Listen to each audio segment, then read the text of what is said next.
Friends, welcome back to my channel Gayatri Viku blogs. అందరు ఎలా ఉన్నారు? నేనైతే చాలా బాగున్నాను. నన్ను సబ్స్క్రైబ్ చేసుకున్న వాళ్ళందరికీ చాలా చాలా థ్యాంక్స్ అండి. ఎవరైతే చేసుకోలేదో వాళ్ళు సబ్స్క్రైబ్ చేసుకోండి. ఇంకా మీరు కమెంట్స్ లో పెట్టండి ఎలాంటి టైప్ ఆఫ్ రెసిపీస్ చేయాలో. నేను తప్పకుండా ట్రై చేసి వీడియో అయితే పెడతాను. ఈ రోజు ఏంటంటే నేను రెడ్ చికెన్ కర్రీ అయితే చేస్తున్నాను. ఎలా చేస్తానో నా ప్రాసెస్ నేను చూపిస్తాను. ప్రాసెస్ ఏంటో చూద్దాం. చికెన్ అయితే 700 గ్రామ్స్ అయితే తీసుకున్నాను. నెక్స్ట్ ఏంటంటే బాదం, కాజు, గరం మసాలా తీసుకున్నాను. ఇది ఫస్ట్ మనం గ్రైండ్ చేసుకుందాము. కారం అయితే వేసేసుకుంటున్నాను, తగినంత వేసుకోండి. సాల్ట్,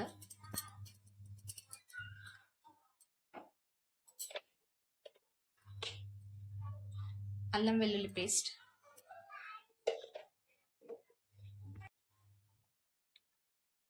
పసుపు అయితే వేసి,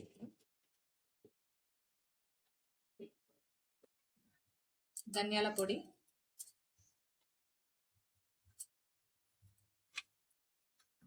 ఒక కప్ ఆనియన్స్ అయితే ఫ్రై చేసుకొని పెట్టుకున్నాను నేను ముందే. సో ఇది కూడా వేసేసేయాలి ఇందులోనే.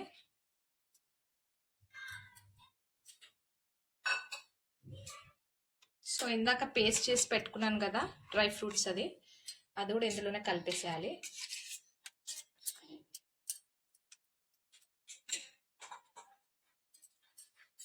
కలర్ అయితే కొంచెం వేస్తున్నాను నేను.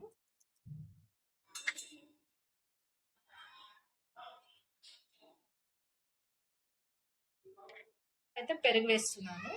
పెరుగు అయితే లాస్ట్ లో వేసుకోవాలండి, ఎందుకంటే ముందే వేస్తే చికెన్ అనేది కొంచెం సప్పపడిపోతుంది. సో లాస్ట్ లో వేసుకొని కొంచెం ఇదంతా మ్యారినేట్ చేసుకోవాలి. మసాలా అంతా చికెన్ కి పట్టేలాగా అయితే మ్యారినేట్ చేసుకోవాలి.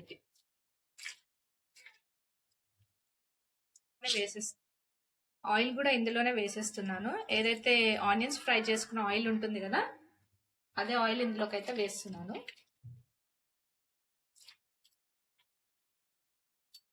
మంచి మిక్స్ అయ్యేలా కలుపుకోవాలి ఇదంతా. చికెన్ కి పట్టేలాగా అయితే మసాలా అంతా కలిపేసుకున్నాను. ఒక 1 అవర్ పక్కన పెట్టేసేయాలండి. ఇలాగే 1 అవర్ అయితే అవుతుంది ఫ్రెండ్స్ మ్యారినేట్ అయ్యి. సో స్టవ్ అయితే వెలిగించుకుందాం. మెల్లిగా అయితే కలిపేసుకుందామండి. ఒక 10 మినిట్స్ అయితే హై ఫ్లేమ్ లో పెట్టేసుకోవాలి. తర్వాత కొంచెం మీడియం ఫ్లేమ్ లో పెట్టుకొని కుక్ చేసుకోవాలి. చికెన్ అయితే మగ్గుతుందండి. దీంట్లో అయితే వాటర్ అయితే ఏం యాడ్ చేసుకోవద్దు, ఎందుకంటే పెరుగు అయితే వేసుకున్నాం కదా. సో అదే గ్రేవీ లాగా అయితే రెడీ అవుతుంది.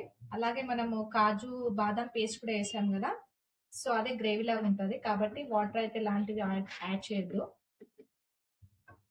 ఇంకో 10 మినిట్స్ అయితే మీడియం ఫ్లేమ్ లో కుక్ చేసుకుందాం. చికెన్ అయితే రెడీ అవుతుందండి. సో ఇంకొక 2-3 మినిట్స్ అయితే మొత్తం కుక్ అయిపోతుంది. సో ఎంత కలర్ఫుల్ గా అయితే కనిపిస్తుంది చికెన్ అయితే. చూడండి ఎంత జ్యూసీలా కూడా ఉంది చికెన్. మా పిల్లలు అయితే చాలా వెయిట్ చేస్తున్నారు ఎప్పుడెప్పుడు రెడీ అయితే తిందామా అనేసి. సో ఇంకో 2-3 మినిట్స్ అయితే చికెన్ కర్రీ అయితే రెడీ అయిపోతుంది. కొంచెం పుదీనా అయితే వేస్తున్నాను, ఫ్లేవర్ కోసం కొంచెం సరిపోతుంది.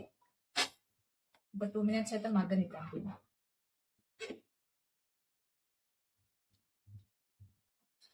రెడ్ చికెన్ కర్రీ అయితే రెడీ అయిపోయిందండి. లాస్ట్ లో కొంచెం కొత్తిమీర అయితే వేసేసుకున్నాము.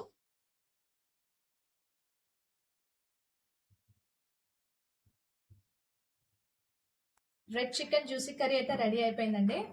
సో ఈ వీడియో కనుక మీకు నచ్చినట్టయితే లైక్, షేర్, సబ్స్క్రైబ్ చేసుకోండి ఫ్రెండ్స్. Bye bye.